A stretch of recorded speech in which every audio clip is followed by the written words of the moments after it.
بسم اللہ الرحمن الرحیم۔ Episode number 40۔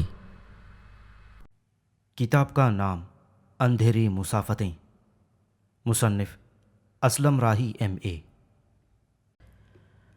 حضرت قعقاع بن عمرو رضی اللہ تعالیٰ عنہ حلوان شہر کے نواح میں خسرو شنوم کو بدترین شکست دینے کے بعد اپنے لشکر کے ساتھ وہیں قیام کیے ہوئے تھے کہ ایک روز جبکہ وہ اپنے خیمے میں اکیلے بیٹھے ہوئے تھے کہ خیمے کے دروازے پر عتبہ بن ہشام اور ہلال بن علقمہ نمودار ہوئے۔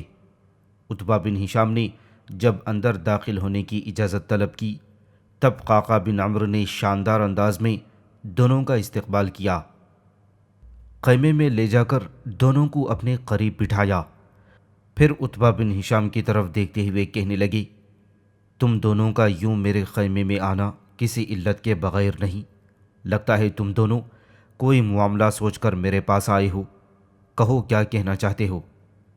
جواب میں عتبہ بن ہشام اور ہلال بن علقمہ نے ایک بار گہری نگاہوں سے ایک دوسرے کی طرف دیکھا، پھر عتبہ بن ہشام کہنے لگا، امیر، ہم چند دن کے لیے دونوں مدائن شہر جانا چاہتے ہیں، اس لیے کہ… یہاں تک کہتے کہتے عتبہ بن ہشام کو رک جانا پڑا، اس لیے کہ قعقاع بن عمرو ہلکی سی مسکراہٹ کے ساتھ ان دونوں کی طرف دیکھتے ہوئے کہنے لگے، میں جانتا ہوں تم دونوں نے نئی نئی شادیاں کی ہیں اور تم دونوں اپنے گھر والوں کے پاس جانا چاہتے ہو۔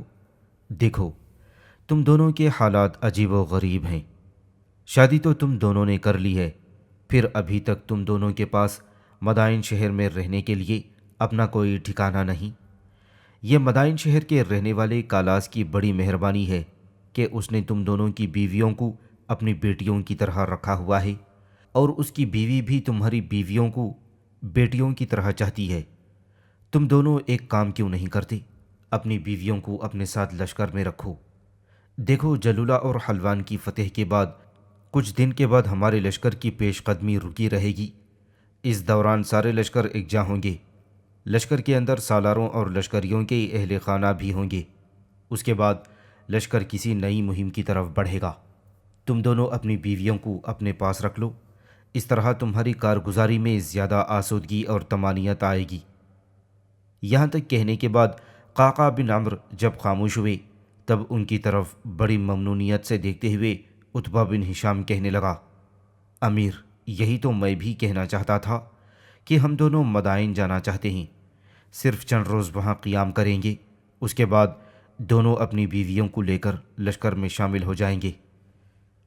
قعقاع بن عمرو کے چہرے پر پھر ہلکا سا تبسم نمودار ہوا، چنانچہ وہ کہنے لگے، میری طرف سے تم دونوں کو اجازت ہے، جب اور جس وقت چاہو تم مدائن کی طرف جا سکتے ہو، لیکن اس موقع پر میں تم دونوں سے ایک بات کہوں گا کہ واپسی میں تاخیر سے کام نہ لینا۔ یوں جانو، اب تم دونوں سے مجھے ایک طرح کی چاہت اور شفقت سی ہو چکی ہے۔ اس کے علاوہ چھوٹے سالاروں کی حیثیت سے میں تم دونوں کی کارگزاری اور جنگ میں تم دونوں کی فداکاری سے بھی بڑا متاثر ہوں۔ اس بنا پر میں چاہوں گا کہ تم بہت جلد مدائن سے واپس لشکر میں آ جانا۔ حضرت قعقاع بن عمرو رضی اللہ تعالیٰ عنہ کے ان الفاظ پر دونوں مسکرائے، اور پھر عتبہ بن ہشام کہنے لگا، سب سے پہلے تو میں آپ کا شکر ادا کرتا ہوں کہ آپ نے ہم دونوں کو مدائن شہر جانے کی اجازت دے دی۔ میں آپ سے وعدہ کرتا ہوں کہ ہم زیادہ دن وہاں قیام نہیں کریں گے، دونوں اپنے اہل خانہ کو لے کر فوراً اپنے لشکر میں آ جائیں گے۔ اس کے ساتھ ہی دونوں قعقاع بن عمرو سے اجازت لے کر خیمے سے نکل گئے تھے، اور اسی روز وہ حلوان شہر کے نواح سے مدائن شہر کی طرف روانہ ہو گئے تھے۔ دونوں ایک روز مدائن شہر میں داخل ہوئے۔ جس وقت وہ بازار میں سے گزر رہے تھے کہ اچانک ہلال بن علقمہ چونکا اور عتبہ بن ہشام کی طرف دیکھتے ہوئے کہنے لگا، ابن ہشام میرے بھائی، ذرا سامنے تو دیکھو۔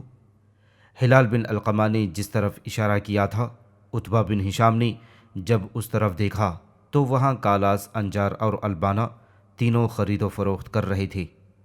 دونوں جب ان کے قریب پہنچے تب ان تینوں کی خوشی اور طمانینت کی کوئی انتہا نہ تھی۔ دونوں اپنے گھوڑے سے اتر گئے، اور پھر ہلال بن علقمہ کالاس کی طرف دیکھتے ہوئے کہنے لگا، بابا میری بہن ریجینا کہاں ہے؟ اس پر کالاس خوشی کا اظہار کرتے ہوئے کہنے لگا، پہلے ہم تینوں کچھ گھریلو سامان خریدنے کے لیے آئے تھے، ریجینا گھر پر ہی۔ بیٹے ہم تینوں کچھ گھریلو سامان خریدنے آئے تھے، ریجینا گھر پر ہے۔ بچے شام ہو رہی ہے، ہمارے درمیان یہ طے پایا تھا کہ ریجینا اور البانا میں سے ایک گھر پر رہے گا اور کھانا تیار کرے گا، باقی بازار سے سودا سلف خریدنے کے لیے آئیں گے۔ اس بنا پر ریجینا گھر پر ہی رہی اور ہم تینوں ادھر چلے آئے۔ کالاس کی اس گفتگو کا جواب ہلال بن علقمہ دینا ہی چاہتا تھا کہ اس دوران انجار حرکت میں آئی اور عتبہ بن ہشام کی طرف دیکھتے ہوئے کہنے لگی، ہلال بن علقمہ کو یہیں رہنے دو، تم گھر جاؤ، ریجینا تمہیں دیکھ کر بے حد خوش ہوگی، ہم بھی تھوڑی دیر تک سامان خرید کر گھر آ جاتے ہیں۔ انجار جب خاموش ہوئی تب ہلال بن علقمہ کہنے لگا، اماں ٹھیک کہتی ہیں بھائی، تم گھر جاؤ، ریجینا سے ملو، تمہاری آمد پر اس کی خوشی کی کوئی انتہا نہ ہوگی۔ اس پر عتبہ بن ہشام مسکراتے ہوئے اپنے گھوڑے پر سوار ہوا، اسے ایڑ لگا کر ایک طرف بڑھ گیا تھا۔ تھوڑی دیر کے بعد عتبہ بن ہشام کالاس کی حویلی کے سامنے اترا، گھوڑے کی باگ پکڑی، دوسرے ہاتھ سے حویلی کے دروازے پر دستک دی۔ پہلی دستک پر کوئی نہیں بولا، دوسری دستک دینے کے بعد بند دروازے کے پیچھے سے مدھم خوبصورت کھنکتی ہوئی مٹھاس بھری آواز سنائی دی، کون ہے؟ یہ آواز سن کر عتبہ بن ہشام مسکراتا ہوا اور ہنستا ہوا کوئی جواب نہ دیا۔ آواز پھر سنائی دی، کون ہے؟ عتبہ بن ہشام پہچان گیا تھا کہ آواز یقیناً ریجینا کی تھی، لہٰذا وہ بھی دھیمے لہجے میں کہنے لگا، پہلے دروازہ کھولو، پھر بتاتا ہوں کہ میں کون ہوں۔ ریجینا شاید عتبہ بن ہشام کی آواز پہچان گئی تھی، فوراً اس نے دروازے کے دونوں پٹ کھول دیے تھے۔ عتبہ بن ہشام نے دیکھا اس کے چہرے پر مسکراہٹ اور آنکھوں میں دور دور تک خوشیاں ہی خوشیاں رقص کر رہی تھیں۔ عتبہ بن ہشام گھوڑے کی باگ پکڑے اندر داخل ہوا، پہلے دروازے کو اندر سے زنجیر لگائی۔ جب وہ اپنے گھوڑے کو استبل کی طرف لے جانے لگا تب ریجینا بھاگ کر آگے بڑھی اور گھوڑے کی باگ عتبہ بن ہشام سے لینا چاہی۔ اس پر عتبہ بن ہشام نے ہلکی سی پیار بھری ایک چپت اس کے گال پر لگائی اور کہنے لگا، ریجینا یہ تمہارا کام نہیں ہے۔ اس کے ساتھ ہی گھوڑے کی باگ پکڑے عتبہ بن ہشام استبل کی طرف گیا۔ ریجینا مسکراتے ہوئے اس کے ساتھ تھی۔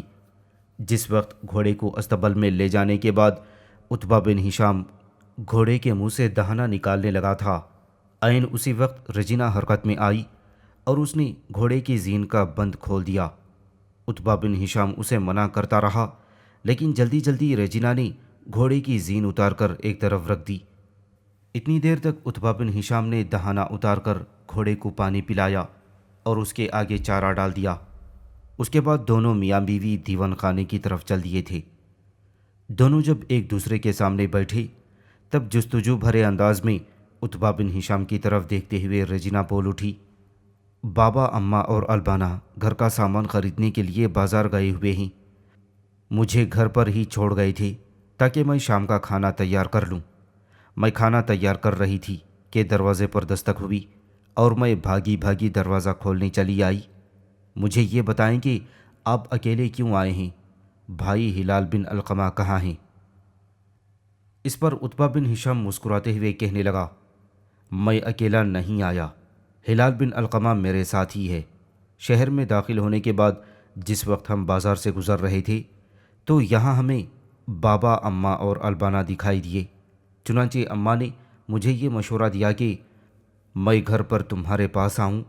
ہلال بن علقمہ کو انہوں نے اپنے پاس ہی روک لیا ہے، وہ سامان خرید کر سب اکٹھے آ جائیں گے۔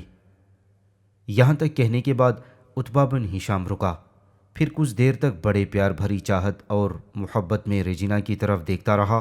اس پر ریجینا کے لبوں پر تبسم نمودار ہوا اور وہ کہنے لگی، آج آپ اس طرح مجھے گھور کر دیکھ رہے ہیں کہ پہلے کبھی دیکھا نہ ہو، اور آج پہلی بار مجھ پر فریفتہ ہو رہے ہیں۔ اس پر دونوں کھل کھلا کر ہنس پڑے۔ پھر عتبہ بن ہشام کہنے لگا، ریجینا دراصل میں اور ہلال بن علقمہ تمہیں اور البانہ کو لینے آئے ہیں۔ میں تھوڑی دیر تک تمہیں غور سے اس لیے دیکھتا رہا کہ تمہارے چہرے کے جذبات کا اندازہ لگا لوں۔ اب میں تم سے یہ پوچھتا ہوں کہ تم میرے ساتھ لشکر کی خیمہ گاہ میں زندگی بسر کر لو گی؟ عتبہ بن ہشام کے اس جواب پر رجینہ ایک دم سنجیدہ ہو گئی تھی۔ کچھ سوچا اور پھر کہنے لگی، یہ آپ نے کیسا سوال کر دیا ہے؟ آپ کی ذات میرے لیے ایسی کشش کا باعث ہے کہ میرے ذہن کی زنبیل میں جو آوازیں اٹھتی ہیں ان میں سے مجھے صرف آپ کا نام سنائی دیتا ہے۔ میری آنکھوں کے دریچوں میں شب قدر سے سجے آپ سے ملن کے خواب ہی دکھائی دیتے ہیں۔ آپ کی سلامتی میری زندگی کا مقصد، آپ کے بنا میرے لیے تاریکی کے سوا کچھ نہیں۔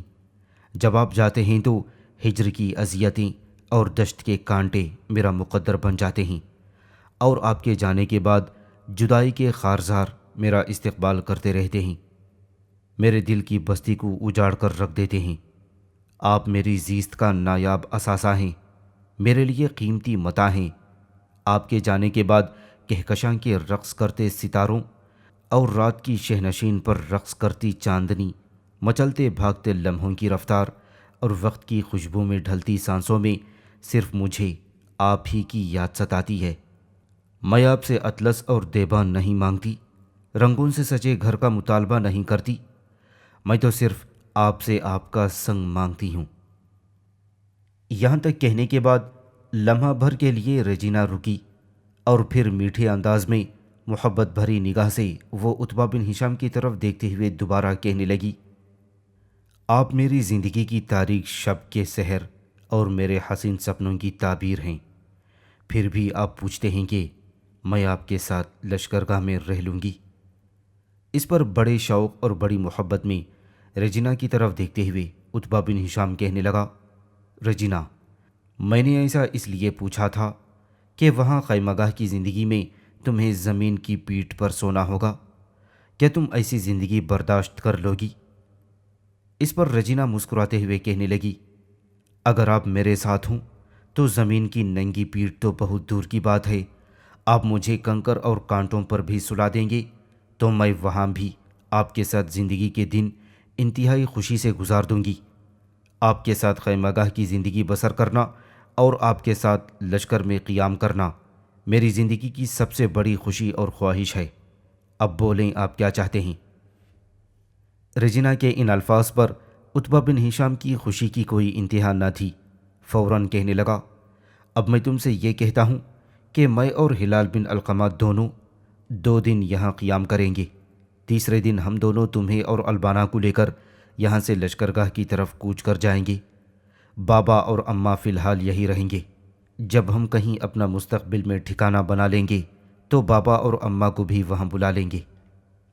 عتبہ بن ہشام کے ان الفاظ پر رجینہ کی خوشی کی کوئی انتہا نہ تھی۔ وہ کہنے لگی، آپ بیٹھیں، میں مطبخ میں کھانا تیار کر لوں، اتنی دیر تک سب آ جائیں گے، پھر اکٹھے بیٹھ کر کھانا کھائیں گے اور اپنے مستقبل کی منصوبہ بندی سے متعلق گفتگو کریں گے۔ رجینہ کے ان الفاظ پر عتبہ بن ہشام خوش ہو گیا تھا۔ تھوڑی دیر بعد ہلال بن علقمہ، البانہ، کالاس اور انجار بھی آ چکے تھے۔ سب نے مل کر کھانا کھایا۔ 2 دن عتبہ بن ہشام اور ہلال بن علقمہ نے وہاں قیام کیا، پھر وہ دونوں رجینہ اور البانہ کو لے کر اپنے لشکر کی طرف کوچ کر گئے۔ حلوان کی فتح کے بعد جب فاروق اعظم رضی اللہ تعالیٰ عنہ نے اپنے سالاروں کو حکم جاری کیا کہ وہ لشکریوں کو سستانے کا موقع فراہم کر دیں، تو اس دوران تکریت اور جزیرے کے علاقوں میں مسلمانوں کے خلاف محاذ آرائی شروع ہوئی۔ ہوا یوں کہ تکریت اور جزیرہ کے علاقوں میں ایرانی اور رومنوں نے مسلمانوں کے خلاف گٹھ جوڑ کرنا شروع کر دیا تھا، اور انہوں نے یہ فیصلہ کیا کہ تکریت میں رومنوں اور ایرانیوں کا لشکر متحد ہو کر مسلمانوں کا مقابلہ کرے، اور ایک بار کسی محاذ پر مسلمانوں کو شکست دے دی تو پھر کسی محاذ پر ان کے قدم نہیں جمنے دیں گے۔ ایسا رومیوں اور ایرانیوں نے اس لیے کیا تھا کہ مسلمان جہاں ایک طرف رومیوں کو پے در پے شکستیں دے رہے تھے، دوسری طرف ایرانیوں کی مملکت کے اندر بھی مسلمانوں کی فتوحات کا سلسلہ جاری تھا۔ تکریت کا علاقہ دراصل ایرانی مملکت کے تحت تھا۔ وہاں ایک ایرانی صوبیدار رہا کرتا تھا۔ اس نے جب یہ سنا کہ مسلمانوں نے ایران کا مرکزی شہر مدائن فتح کر لیا ہے اور اس پر مسلمانوں کا قبضہ ہو چکا ہے، تو اس نے تیز رفتار قاصد رومیوں کے سالاروں کی طرف بھجوائی اور ان سے یہ التماس کی کہ مسلمان جہاں رومیوں کو ریت رہے ہیں، ان کے علاقے ان سے چھین رہے ہیں، وہاں ایران کے اندر بھی انہوں نے ایک انقلاب برپا کر رکھا ہے، لہذا بہتر یہی ہے کہ رومن اور ایران کے اندر بھی انہوں نے ایک انقلاب برپا کر رکھا ہے، لہذا یہی بہتر ہے کہ رومن اور ایرانی دونوں متحد ہو کر کسی محاذ پر مسلمانوں کا مقابلہ کریں اور مسلمانوں کو پسپا ہونے پر مجبور کر دیں۔ رومیوں کو کیونکہ بہت سے مسلمان سالاروں کے ہاتھوں شکستوں کا سامنا تھا، لہذا وہ بہت آسانی سے ایران کے اس سرحدی صوبیدار کی اہانت پر آمادہ ہو گئے۔ جب رومن اور ایرانی دونوں اس بات پر آمادہ ہو گئے کہ مل کر مسلمانوں کا مقابلہ کرنا چاہیے، تو اپنی طاقت اور قوت میں اضافہ کرنے کے لیے انہوں نے عربوں کے ان قبائل کو بھی اپنے ساتھ ملا لیا جو نصرانی تھے۔ ان قبائل میں بنو ایاز، بنو تغلب، بنو نمر وغیرہ شامل تھے۔ چنانچہ رومیوں کی ترغیب پر یہ قبائل بھی ایرانیوں اور رومنوں کے متحدہ لشکر میں شامل ہو گئے۔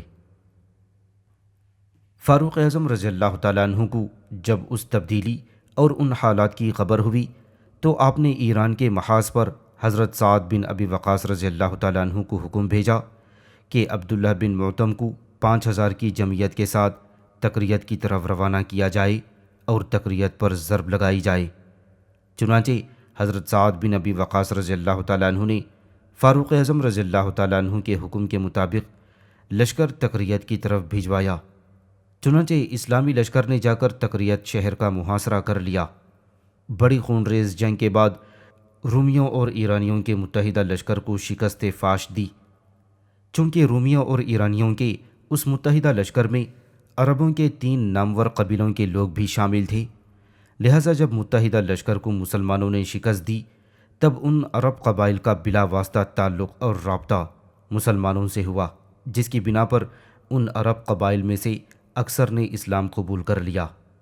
چنانچہ اس بدترین شکست کے بعد ایرانیوں اور رومیوں کا متحدہ لشکر بھاگ کھڑا ہوا۔ مسلمانوں نے تعاقب کیا اور ان کی تعداد مزید کم کی۔ اس جنگ میں بہت سے رومن اور ایرانی اپنی جانوں سے ہاتھ دھو بیٹھے۔ مورخین لکھتے ہیں کہ اس جنگ میں مال غنیمت اس قدر ہاتھ آیا کہ جب 5واں حصہ نکال کر مال غنیمت آپس میں تقسیم کیا گیا تو ایک سوار کے حصے میں 3-3 ہزار درہم آئے تھے۔ تکریت کی شاندار فتح کے بعد مسلمان ابھی کوئی ارادہ ہی نہیں کر رہے تھے کہ اہل جزیرہ حرکت میں آئے، کیونکہ تکریت کے بعد لازم تھا کہ مسلمان جزیرہ پر بھی حملہ آور ہوں گے۔ جزیرہ شام اور عراق کے درمیان کبھی رومن سلطنت کے زیر اثر ہوا کرتا تھا اور کبھی ایرانی اسے اپنے قبضے میں لے لیا کرتے تھے۔ ان حالات میں اہل جزیرہ نے اسلامی فتوحات کے نقشے کو دیکھ کر رومیوں کے سالار ہرکیولیس کو لکھا، آپ شام کے مشرقی علاقوں کی طرف حفاظتی افواج بھجوائیں، ہم سب مل کر آپ اور آپ کے لشکریوں کی مدد کریں گے۔ چنانچہ ہرکیولیس نے اہل جزیرہ کی طرف اس درخواست کو تائید غیبی سمجھ کر شام کے مشہور شہروں کی طرف روانہ کر دیا۔ فاروق اعظم رضی اللہ تعالیٰ عنہ کو جب رومیوں کی اس نقل و حرکت اور جزیرہ کے لوگوں کے ارادوں کا علم ہوا تو آپ نے ایرانی محاذ کے سپہ سالار اعلیٰ حضرت سعد بن ابی وقاص رضی اللہ تعالیٰ عنہ کو لکھا کہ اہل جزیرہ کو ان کی حدود سے باہر نہ نکلنے دو۔ اس کے ساتھ ہی آپ نے شامی محاذ کے سپہ سالار حضرت ابو عبیدہ بن جراح رضی اللہ تعالیٰ عنہ کو بھی لکھا کہ ہرکیولیس کے لشکریوں کو حمص قنصرین کی طرف بڑھنے سے روکو۔ فاروق اعظم کے یہ احکام ملنے کے بعد حضرت سعد بن ابی وقاص نے اہل جزیرہ کو ان کی حدود سے باہر نہ نکلنے دیا، جبکہ امین الامت حضرت ابو عبیدہ بن جراح رضی اللہ تعالیٰ عنہ نے رومیوں کو حمص اور قنصرین کی حدود سے بڑھنے نہ دیا، جس کا یہ فائدہ ہوا کہ جزیرہ والے اکیلے رہ گئے، اور انہی حالات میں فاروق اعظم رضی اللہ تعالیٰ عنہ کے حکم پر حضرت ایاز بن غنم رضی اللہ تعالیٰ عنہ کو ایک لشکر دے کر جزیرہ والوں پر حملہ آور ہونے کے لیے روانہ کر دیا گیا۔ چنانچہ حضرت ایاز بن غنم کے ہاتھ پر بہت سی چھوٹی چھوٹی لڑائیوں کے بعد ایک سرے سے دوسرے سرے تک سارا علاقہ مفتوح ہو گیا۔ اسی سال جب پورے صوبہ جزیرہ پر مسلمانوں کا قبضہ ہو گیا تھا، وہاں سے قبیلہ ایاز جو عیسائی مذہب رکھتا تھا جلا وطن ہو کر ہرکیولیس کی سلطنت میں چلا گیا اور وہاں سکونت اختیار کر لی۔ فاروق اعظم رضی اللہ تعالیٰ عنہ کو جب عربوں کے قبیلے ایاز کی اس نقل و حرکت کی اطلاع ملی تو فاروق اعظم نے ہرکیولیس کو خط لکھا۔ اس خط کا متن کچھ اس طرح تھا: مجھے یہ خبر پہنچی ہے کہ قبائل عرب سے ایک قبیلہ ہمارا ملک چھوڑ کر تمہارے شہروں میں چلا گیا ہے۔ اگر تم ان عربوں کو اپنے ملک سے نہ نکالو گے تو ہم ان تمام عیسائیوں کو جو ہمارے ملک میں آباد ہیں نکال کر تمہارے پاس بھیج دیں گے۔ ہرکیولیس نے فاروق اعظم رضی اللہ تعالیٰ عنہ کے خط کو پڑھتے ہی فوراً قبیلہ ایاز کو جو 4000 افراد پر مشتمل تھا اپنے علاقوں سے نکال دیا۔ وہ شام اور جزیرے میں واپس آ کر آباد ہو گئے۔ چنانچہ فاروق اعظم نے حبیب بن مسلمہ رضی اللہ تعالیٰ عنہ کو اور عراق و عرب پر ولید بن عقبہ رضی اللہ تعالیٰ عنہ کو انتظامی افسر مقرر فرما دیا۔ اس عرب قبیلے کے واپس آنے پر ولید بن عتبہ کو لکھا گیا کہ ان لوگوں کو اسلام کی طرف راغب کرو۔ چنانچہ ولید بن عقبہ نے اس حکم فاروقی کی تعمیل کی، جس کے جواب میں چند روز کے بعد بنو ایاز نے ایک سفارت مدینہ منورہ بھیجی اور کہلایا کہ ہم سب سے کوئی رقم جزیے کے نام سے وصول نہ کی جائے۔ فاروق اعظم رضی اللہ تعالیٰ عنہ نے ان کی درخواست کو قبول کر کے جزیہ سے 2 چند رقم صدقے کے نام سے وصول کرنے کا حکم وہاں کے عامل کو لکھ بھیجا اور قبیلہ ایاز نے اسے بخوشی قبول کر لیا، اور اس طرح قبیلہ ایاز کا یہ جھگڑا اور چپقلش ختم ہوئی۔ جن دنوں فاروق اعظم رضی اللہ تعالیٰ عنہ نے حضرت سعد بن ابی وقاص رضی اللہ تعالیٰ عنہ کو لشکریوں کو آرام اور سستانے کا حکم صادر فرما دیا تھا، اس کے بعد فاروق اعظم نے اپنے دور میں 2 بہترین چھاؤنیاں یا 2 بہترین اور عمدہ شہر آباد کیے۔ ایران کی فتوحات کے دوران مسلمان سالاروں کے علاوہ لشکریوں سے بھی فاروق اعظم کو یہ اطلاعات ملی کہ عربوں کو ایران کی آب و ہوا موافق نہیں آتی۔ چنانچہ آپ نے احکام جاری کیے کہ اہل عرب کے لیے ایسی چھاؤنیاں تعمیر کی جائیں جن کی آب و ہوا عرب کی سرزمینوں سے بہت مشابہ اور صحت بخش ہوں، تاکہ لشکری جب لڑائی کے کام سے فارغ ہوا کریں تو وہ ان چھاؤنیوں میں آ کر قیام کر لیا کریں۔ اس زمانے میں بصرہ کے مقام پر ایک عسکری چھاؤنی دریائے دجلہ کے قریب قائم کی گئی۔ اس چھاؤنی میں صرف پھوس کے چھپر تھے۔ جب لشکری کسی مہم پر جاتے تو چھپروں کو آگ لگا جاتے تھے، واپس آ کر پھر اپنی ضرورت کے مطابق چھپر ڈال لیا کرتے تھے۔ اس کے بعد فاروق اعظم رضی اللہ تعالیٰ عنہ نے بصرہ میں مکانات بنوا دیے اور اس کے ساتھ ہی ایک دوسری چھاؤنی کوفہ کے مقام پر آباد کرنے کی منظوری دے دی، اور جس سال بصرہ میں مکانات بننا شروع ہوئے اس سال کوفہ کی آبادی بھی شروع ہوئی۔ ان 2 مقامات کی آب و ہوا عربوں کو بہت موافق آئی، اور چند روز کے بعد یہ دونوں چھاؤنیاں 2 بڑے شہروں میں تبدیل ہو گئیں جو اسلامی طاقت کے مرکز کے طور پر مشہور ہو گئے۔